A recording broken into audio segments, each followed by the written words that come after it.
Hey guys, Lord here, back in with another action figure review. Not sure what the hell all that was about, but at any rate, today we'll be taking a look at the DC Multiverse Collector's Edition Captain Carrot, brought to us by the fine folks over at McFarlane Toys, as well as the local friend who shall not be named for privacy reasons, who was nice enough to pick me up this figure from my local Target, because at the end of the day, Tony ain't the only one getting his dick sucked around here. He will think that's funny, I assure you. Who is Tony, you might ask? I'm not gonna tell you that. That's classified information. But at any rate, I finally got a hold of this elusive bunny bastard here, and I gotta tell ya, at the end of the day, I'm not 100% sure what the fascination with some of these corny, goofball, super ridiculous characters is, but I will tell you that I am a fan of good old Captain Carrot here, and we're going to take a look-see at this figure to the fullest extent, with the most open mind I could possibly have for a character this ridiculous, starting off by cutting right to the chase and getting into the meat and taters of this review, and taking a look-see at his accessories. He comes with several, actually, which is surprising for McFarlane. He's got a pointy finger hand and a thumbs-up hand. I don't know, maybe this is used for picking boogers or something. I'm sure rabbits get those. He also has a pair of open hands. And on him, he has a trigger finger and a fist. Now, I would have liked, instead of the open hands, to have gotten a pair of fists and a pair of trigger finger hands, because this guy looks hilarious with firearms. That said, we also get the handy-dandy collectible trading card in the collectible trading card stand, which, truth be told, as I mentioned in the Superman and Green Lantern Batman reviews, I throw these right in the trash. I have no use for these. These are stupid. I would have rather have gotten, hey, how about that extra fist and grip hand? But whatever.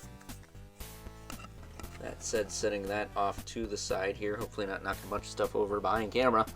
There's a look at the front, and then the back. Let's have my reader explain a little bit of Captain Carrot here. Let me actually adjust the volume, because it occurred to me that it was a bit low.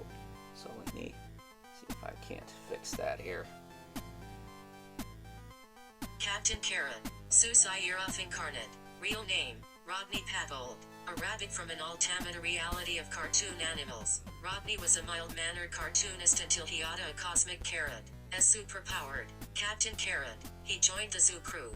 Over many wacky adventures, they encountered both Superman and Starro the Conqueror. When their world was threatened, the Zoo Crew took its inhabitants to New Earth, where they changed into ordinary animals. Carrot became a stage rabbit, before regaining his powers and helping fight Darkseid TM during Final Crisis. He is Tarth 28's member in the pan-multiversal Team Justice Incarnate, Multiverse.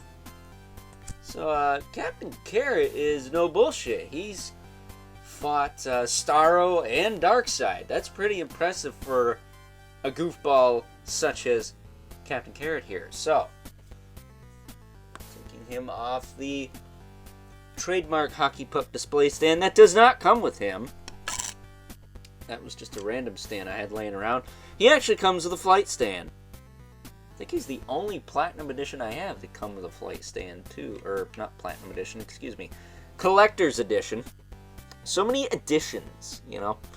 I think the Todd Father needs to chill with all the different subtitles for his figures. But either way, looking at him, I like the buck. I really do. It feels like it's got some fur texture on it. Not some kind of cloth texture. But I could totally see him reusing this for another character, maybe. Swapping the lower arms. Obviously, the knees. Probably get away with the boots. Obviously, the feet. He's got little rabbit feet. Wasco Wee Webbit. He's even got a rabbit tail sticking out of his ass. And a nice pliable cape. I know early on McFarlane capes are pretty stiff, but this is not. I will say one thing, speaking of Platinum Editions, he does have a Platinum Chase out there. I think he's all white with green gloves, boots, and a cape, but I'm okay with this one. I don't need both.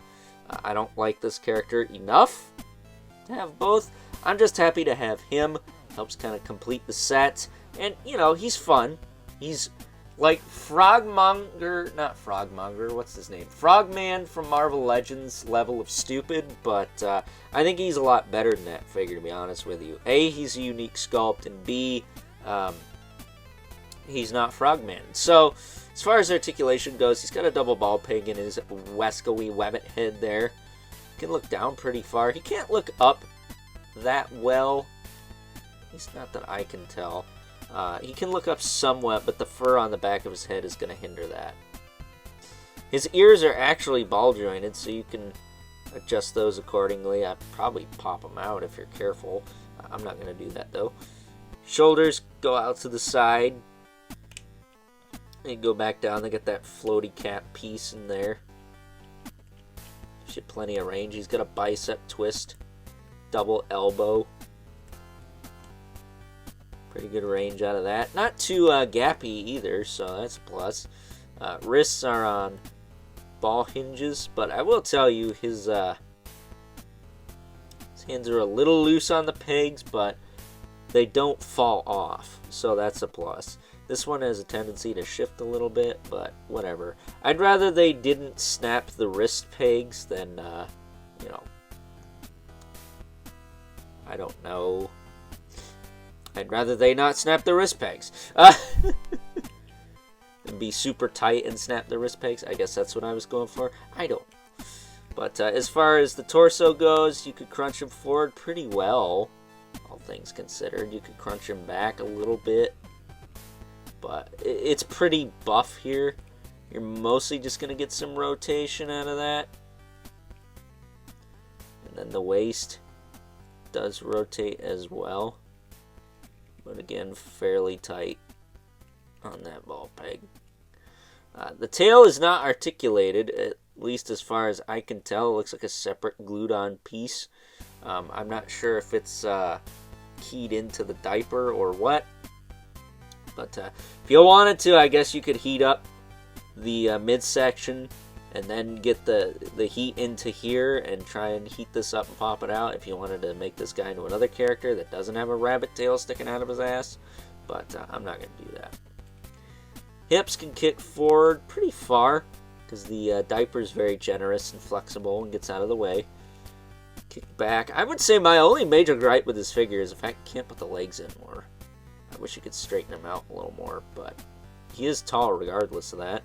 He does have a very generous thigh cut. I will say on this side is very tight. Like you can hear that click, but on this side it's not loose, but it's a lot more generous. He's got a double knee. No gappage there, which is nice, and you can see the knee pad is a separate piece. It appears. And then he's got a ball hinge ankle. So you can hinge it forward and back. You can rotate it up here. You can rotate it up here. There you go. And it's like that detented ball hinge on the rocker and the swivel. So it's nice and tight there. And then he's got a toe hinge, which on this side goes down a little bit, but it's not particularly loose. So no cry, no foul. That said, I must say, one thing that kind of surprises me about this character is that he's kind of going for a lot of money just for this regular version. So I'm very happy that the local friend who shall not be named for privacy reasons was able to find him, because I sure as hell wasn't going to pay that eBay price for this guy. No way, no how. Like there's no way in hell. Like when you're talking Frogman level of stupid, and you want, like, I don't know, Mythic Legion's price for it, you're smoking some illegal substance, my guy. So yeah. With that being said, though, that's about it for Captain Carrot in a nutshell, other than final thoughts and size comparisons. So why don't we quit running our yaps and move right along and take a look at some size comparisons. First up, here is our Wascally Wabbit, Captain Carrot, alongside the other figures available in this collector's edition wave. We have the return of Superman, Mullet Rockin' Superman, as well as the Green Lantern Batman. And of the three, I'm going to be honest, Captain Carrot is probably the most fun, just because of the dumbass factor, let's be honest. And you can do a lot of stupid shit with him. Superman and Batman, pretty straightforward. So, getting them out of here. Bring in our two regulars, the Mythic Legions, Brother Mandibulith, which a lot of people really want to see a Figura Obscura Easter Bunny.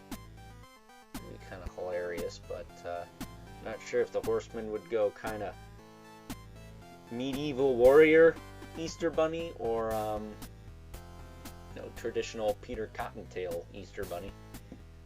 But that said, there is the infamous K11 Spawn, who, well, if we don't count the ears, is about neck and neck with good old Captain Carrot here. So, with that being said, it's time now that we wrap things up. Some final thoughts. Overall, and while I still may not understand or comprehend the fascination with dumbass characters like good old Captain Carrot here, even my senile ass has to admit that he is a super fun figure, and I am very happy that I finally got my hands on him once again, courtesy of the local friend who shall not be named for privacy reasons. That said, if you're like me and jonesing for some Captain Carrot, do not pay aftermarket prices for this guy.